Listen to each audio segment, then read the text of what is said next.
Oke, lanjut dua kabar yang cukup gacor. Datang lagi dari PT PAL Indonesia nih bos. Nah, yang pertama, baru-baru ini ternyata delegasi Amerika telah mengunjungi PT PAL nih. Tak main-main, mereka pun memuji PT PAL. Kemudian mereka juga menjajaki berbagai macam kerjasama dengan PT PAL. Nah, pertanyaannya lantas kerjasama apakah itu? Apa yang dilirik dan diincar Amerika dari PT PAL Indonesia? Mengapa kini mereka tertarik? Setelah ini kita kupas. Kemudian kabar kedua datang dari proyek LP di Filipina yang akan segera di-launching nih. Ternyata tak cuma digarap PT PAL sendiri, melainkan proyek LP di Filipina ini ikut digarap oleh lebih dari 100 perusahaan lokal Indonesia. Nah lo, lantas bagaimanakah itu? Perusahaan-perusahaan di bidang apa saja? Penasaran beritanya? Cus, Markilas, mari kita ulas berita lengkapnya satu per satu bosku.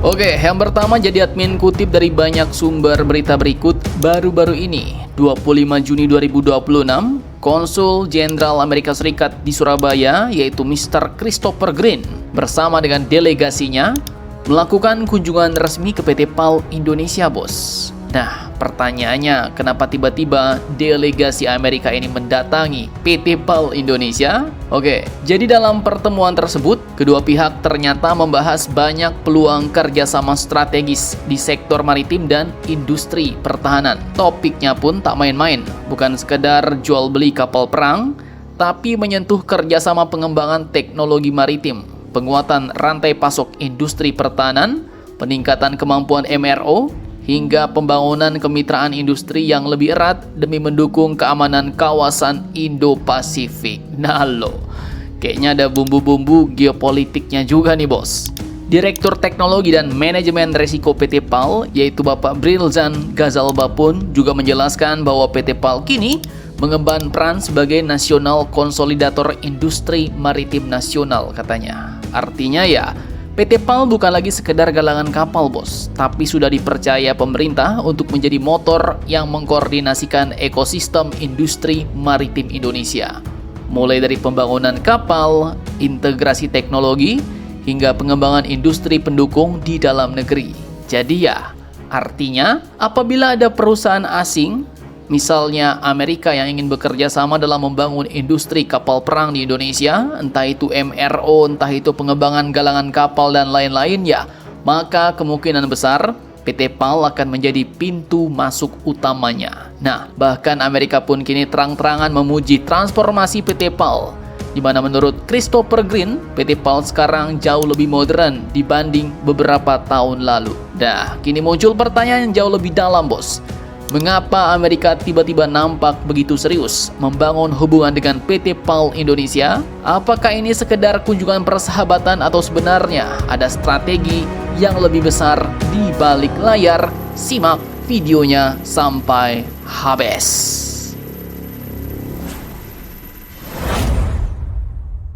Oke, jadi kalau mengikuti jejak peristiwanya, ketertarikan Amerika terhadap PT PAL Indonesia sebenarnya bukan muncul secara tiba-tiba bos. Jadi admin kutip dari Naval News, pada 6 Agustus 2025 dulu, staf Kongres Amerika Serikat lebih dulu mengunjungi fasilitas PT PAL bos di Surabaya. Saat itu PT PAL bahkan secara terbuka menyatakan kesiapannya menjadi mitra MRO bagi kapal-kapal Angkatan Laut Amerika Serikat yang beroperasi di kawasan Indo-Pasifik. Nah lo, jadi ibarat Kertajati kemarin, kalau itu pusat MRO, pesawat-pesawat Hercules, helikopter dan lain-lain, nah PT PAL bisa jadi tempat MRO kapal-kapal perang Amerika di kawasan Indo-Pasifik bos. Dan setahun berselang, kini kunjungan Christopher Green menunjukkan bahwa dialog itu tampaknya terus berlanjut ke tahap yang lebih serius. Kemudian, kini Amerika dan PT PAL juga katanya mau membangun Trusted Industrial Partnership. Nah, apa itu? Jadi, sederhananya itu bukan sekadar hubungan antara penjual dan pembeli bos. Konsep itu kalau dilihat mengarah pada kemitraan industri yang dibangun atas dasar kepercayaan, kemudian transfer kapabilitas, pengembangan teknologi, peningkatan kualitas SDM, hingga penguatan rantai pasok pertahanan yang berkelanjutan. Dengan kata lain, kedua negara tak cuma berbicara soal produk, tapi juga mau membangun fondasi kerjasama jangka panjang di bidang maritim. Nah, pertanyaannya mengapa Amerika kini tertarik ke Indonesia dan PT PAL? Ya, jawabannya simpel bos. Karena wilayah kita ini berada di jalur strategis Indo-Pasifik. Sementara PT PAL juga terus menunjukkan peningkatan kemampuan melalui digitalisasi, efisiensi produksi, dan pengalaman membangun berbagai jenis kapal-kapal. Kemudian, jika suatu saat kerjasama MRO benar-benar terwujud, maka dari sisi kita Indonesia ya manfaatnya pun besar bos. Mulai dari transfer teknologi, peningkatan kualitas SDM, berkembangnya industri pendukung nasional, hingga peluang menjadikan PT PAL Indonesia sebagai pusat layanan MRO kapal-kapal regional. Mantap, mantap jos. Yang penting ya ingat, kita juga harus hati-hati secara geopolitik agar kerjasama industri seperti itu tidak diartikan sebagai keberpihakan terhadap salah satu kekuatan besar, ya kan?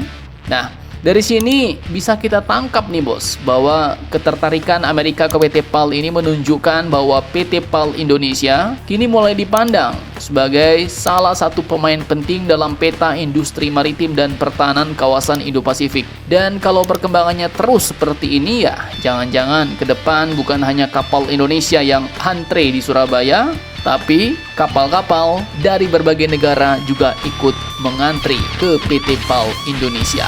Mantap, mantap, jos.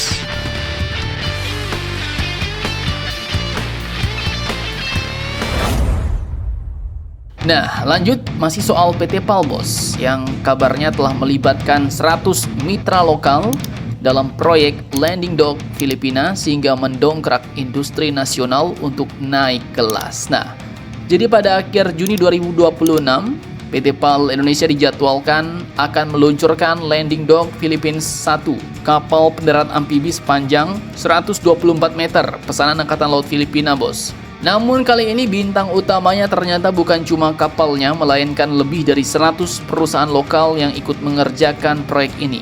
Jadi yang sibuk bukan hanya galangan kapal, tapi satu ekosistem industri nasional ikut berputar. Jadi ibarat kata PT PAL ini bukan main solo, tapi jadi dirijen orkestra industri nasional. Menurut Direktur Teknologi dan Manajemen Resiko PT PAL Indonesia, Bapak Briljan Gazalba, setiap kepercayaan dari pelanggan internasional harus diterjemahkan menjadi kesempatan bagi industri pendukung nasional untuk tumbuh bersama. Karena itu, PT PAL pun menggandeng perusahaan-perusahaan lokal dari sektor baja, kemudian fabrikasi logam, permesinan, kelistrikan, elektronik, perpipaan, pengecatan, sistem pendingin, logistik, hingga jasa teknik dan sertifikasi. Mereka bukan sekedar menjadi pemasok komponen, tapi ikut belajar memenuhi standar kualitas internasional. Jadi, PT PAL bukan hanya membeli barang mereka bos, melainkan juga mentransfer pengalaman, meningkatkan standarisasi, efisiensi produksi, hingga kemampuan teknis para mitranya.